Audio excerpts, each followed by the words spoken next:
everybody, it's the White Hat Cowboy coming at you with a movie review. Now today's movie that we're going to review, The Outsiders. Okay, when you first watch this movie, the first thing you see is a boy walking down the street, being chased by a couple of stalkers. Yes, I am not kidding, I think those are stalkers. Actually, I read the book, so I know who they really are.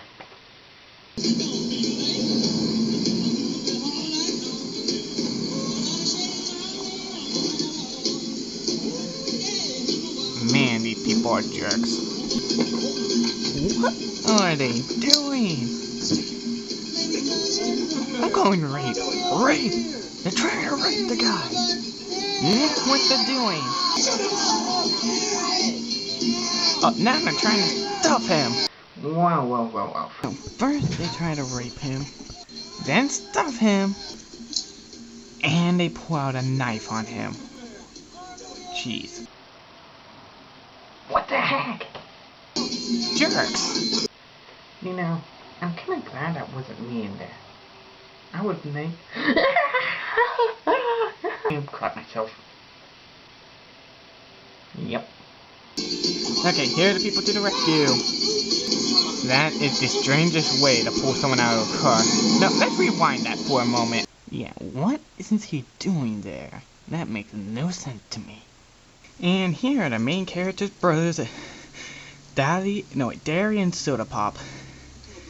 Man, those two are hard to get out. Hey, don't laugh at the guy. I would be crying too. And so would you. I don't want to hear any bad talk from you guys. Anyway, this is pretty much them explaining everything and what happened. Like the socias, which were the guys in the cars, their life, problems they have. Just the usual. Now this scene they're talking about going to the movies. And in the next scene, two guys in the bed. You know, I think this movie is supposed to take place in Mississippi now. Now, I would make a gay joke, but not like they're talking about the love. What?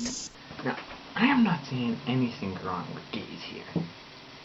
But whenever you get two guys in a bed talking about their love life, I'm getting suspicions that they're gay, and these two are brothers. So, why have that in a movie? Why? We then cut to a kid smoking. What do you want to do? Nothing illegal, man. Let's get out of here. Okay, that was pretty funny. We then see this illegal duo walking down into a pointless talk scene, and then a fight. This is pretty dang pointless in the movie, but I think it's just supposed to show the differences between the socias and the greasers.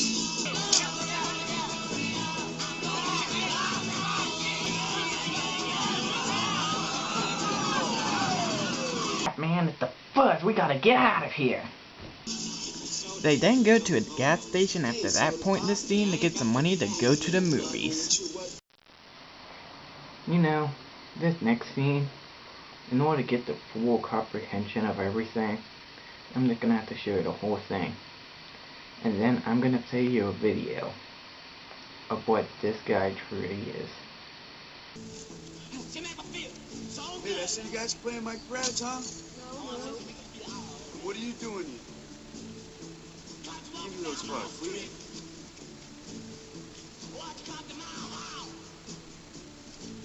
Guys ever play 52 pickup? What? Hey, don't get wise. I don't like little kids. I don't like them. I just...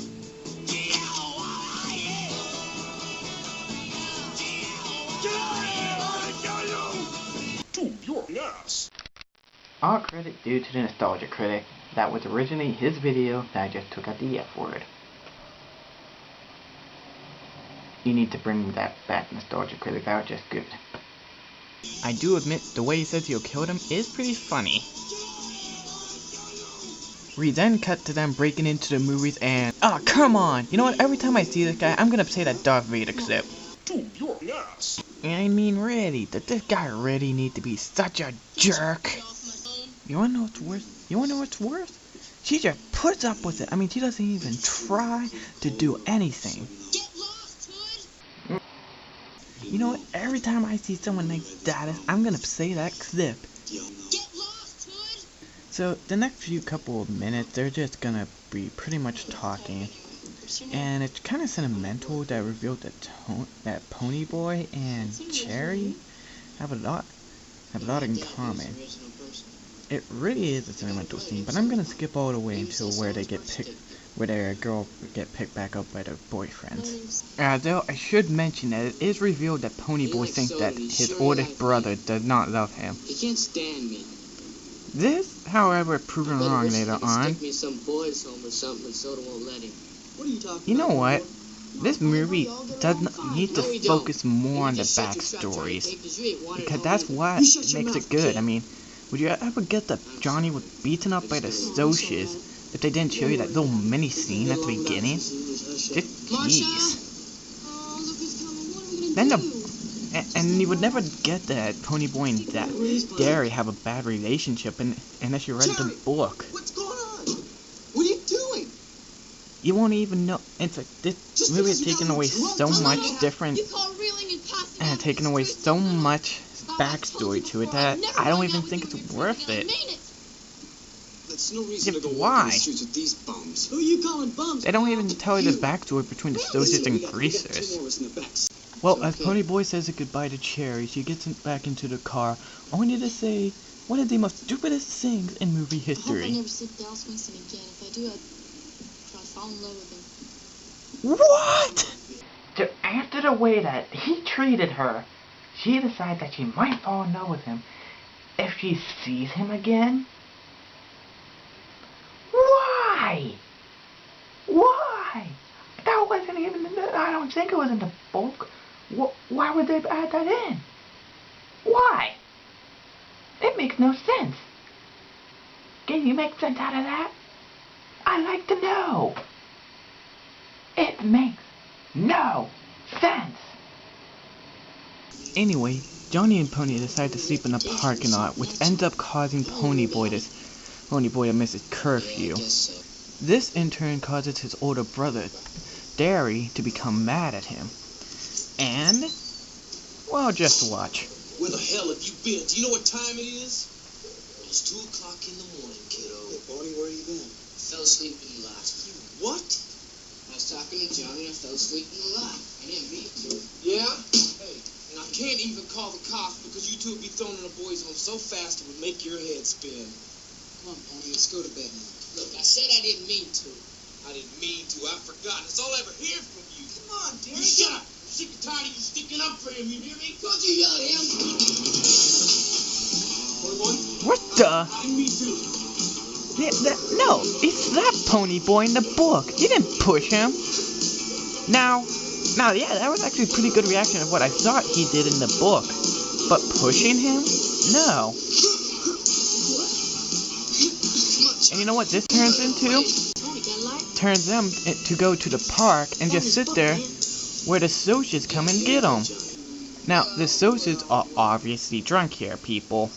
What do you guys know? Well, guess where this leads to? To killing someone. But to be fair, they were trying to drown him. So, yeah. They then oh no, not this guy again. To your ass. So Derry gives a wait a minute. It was night. Yeah, you just can't switch from night to day in a movie. I mean, as you hear, you can tell it just took an entire day for me to make the video, because I had to cover up both windows over there because the light was seeking in through. But here, it just causes trouble and questions on what's going on. His cowboys are ready and deep in this one.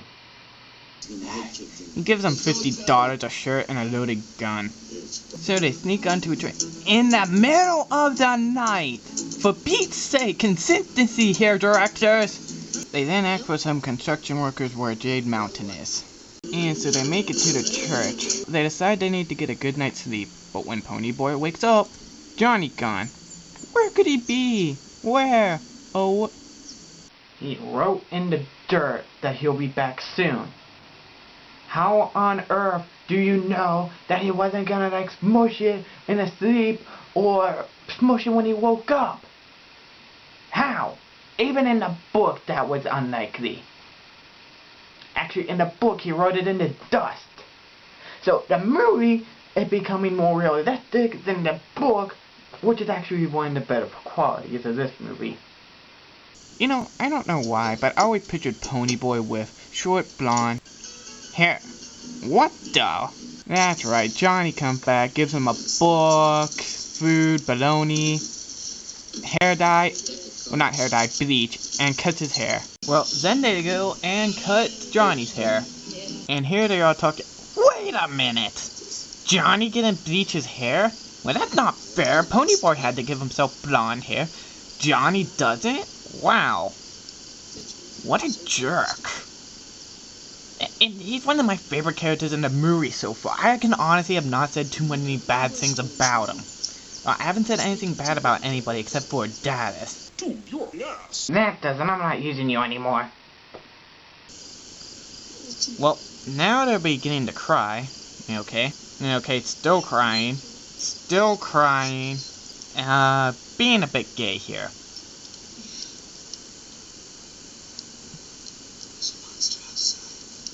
Pointless scene? I think they're just trying to extend the movie. I mean, really, every scene seems longer than what it's supposed to be.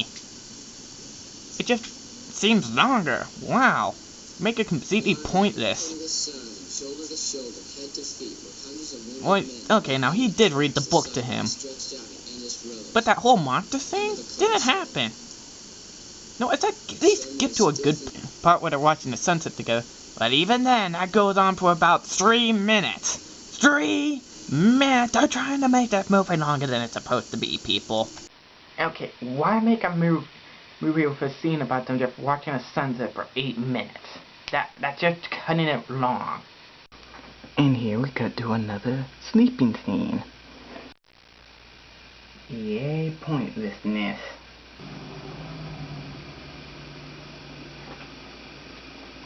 Oh no, there's a burglar. Wake up, get out of there, get out of there, there's a burglar, there's a burglar. Get out of there, get out of there.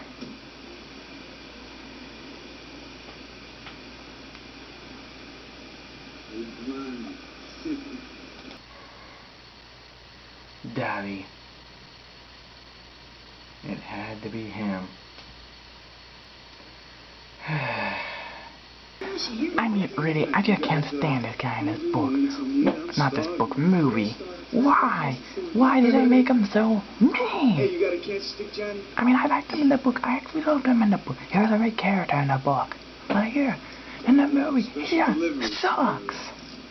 Well, there's a touchy scene where he reads a letter from his brother. And he has a smoke. Great. Well, this next scene, there are... Hey!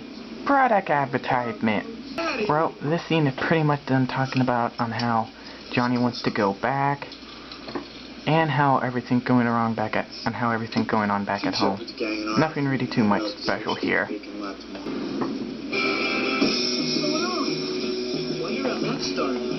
Yeah, I'm wondering how that started too. You know, what's with the music choice too? This just seems like something you see someone dance to. I mean, for the love of Pete, there are children being burned alive in this scene. What was the happy-go music? Seriously, the thing, music you go to the beach with, music you throw at parties, music that you enjoy. Not this horror music thing. No, they don't send that. They have to make it happy music. They have to make you feel happy about children being burned alive. Okay, this is one of the bad qualities about a movie. They play music that just doesn't fit in. Why? Okay. Now I watched the school version. It was a different version. They actually had fitting music. Why are they saying Happy Go Music in the longer version? Well, the good news is they did manage to save every kid. That's the good news. After that fire scene, they're at a hospital. And a really touching scene, actually. They captured this straight from the book very well. They really did well. I thought we lost you like we did Mom and Dad. I want to cry every time I see this scene. So what follows it? Choking the guy who just came home from the hospital. Is that what happens? This is just a funny joke. This is just funny. We now cut to another touching scene, actually. I mean, they just captured these parts really perfectly from the book. I mean, this is just... I'm just simply amazed on how well they did that. And then there's this sad scene. How they treat me, kid? I just want to cry. I mean, just watch this.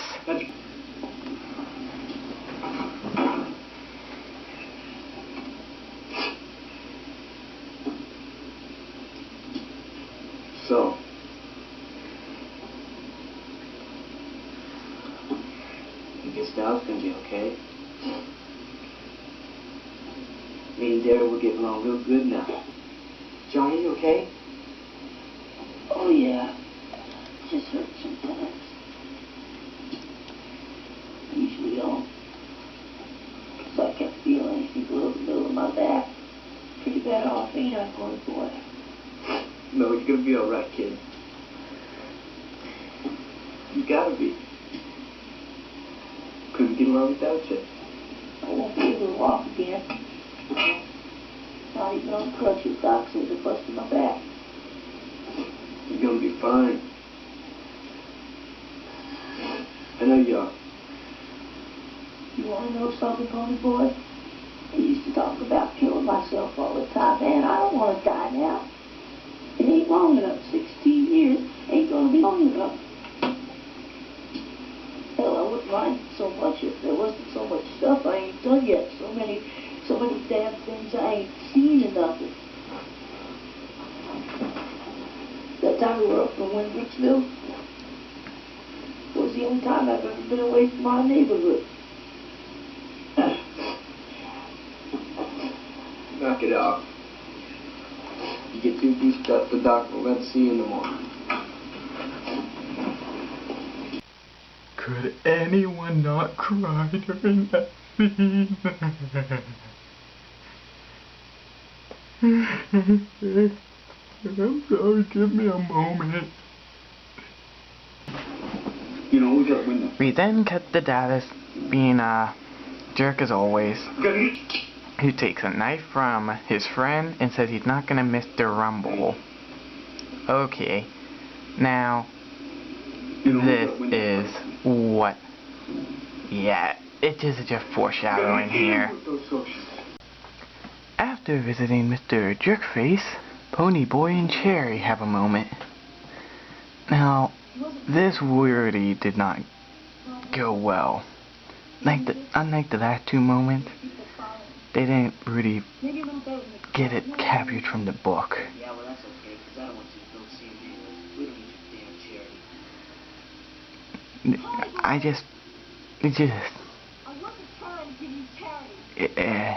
It feels like one of those old stereotypic movies between two love people, only they don't just hook up. That is the best way I can describe this scene. After this, none of these guys can just take the Rumble seriously. Now, the Rumble itself is a pretty good fight. And you even get to see Ponyboy get punched. But that's where it leads into a problem. I don't think they actually show Ponyboy getting kicked in the head, which is a key point in the movie. And let me put it to you this way. Imagine if you were watching Star Wars Episode 3, only they took out the fight with Obi-Wan and Anakin. And they just showed the part with Darth Vader's putting on his suit. And that's what the scene's like. And now, we go to this sad scene. Just watch.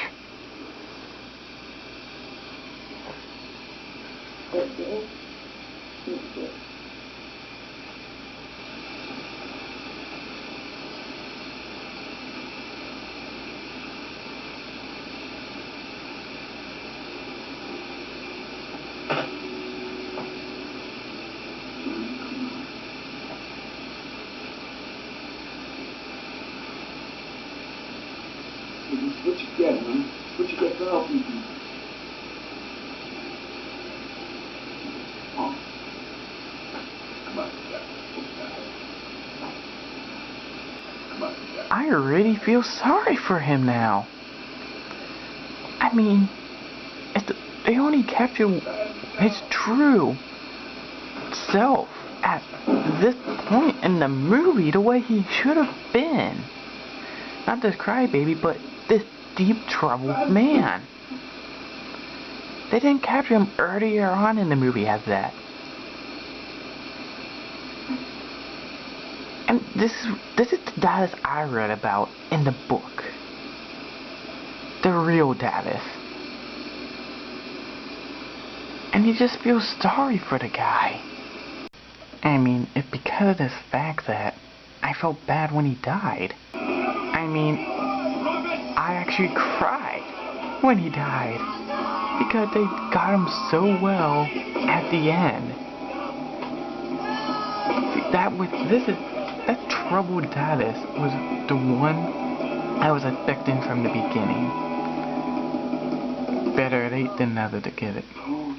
After that, almost all the problems are solved. The Pony Boy gets to stay with his brother. He gets an opportunity to get a grade back up. And his Dallas and Soda Pop's relationship becomes a lot better. So, how do I rate this movie? 4 out of 10. It's a great movie with some director's faults. You should watch it though. Later.